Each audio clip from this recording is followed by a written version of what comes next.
bulletins. Now let's just move on. Women, children, the elderly and those who are unemployed are among the marginalized communities that seek to benefit from social protection. The others are people with disabilities. On the second day of Kenya's Social Protection Conference, Deputy President William Ruto and other participants emphasized the importance of social welfare and funding to establish social assistance initiatives.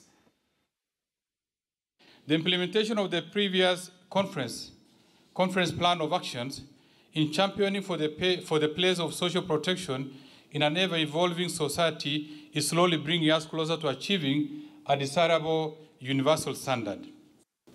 Our engagement in social protection and all activities around it is not a function of sympathy or pity.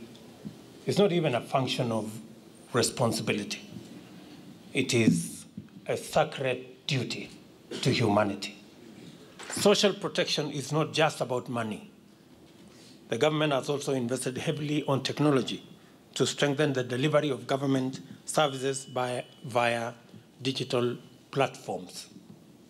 I urge the Ministry of Labour to leverage on these platforms to enhance efficiency and effectiveness in the delivery of payments to beneficiaries. We have 486,000 vulnerable households. With 2.4 billion shillings, we can make sure that in Nairobi County, no mother has to lose a child to a preventable disease, no father has to lose a son to a life of crime, or a daughter to a life of prostitution, and we will not rest until we make sure that also social protection is mainstreamed in this county and all the other 46 counties in this country. It would be important to indeed follow through on an aimed and sustained increase in the social protection budget allocation, ultimately to reach 2% of the GDP by 2030, as is planned in the draft Social Protection Investment Plan.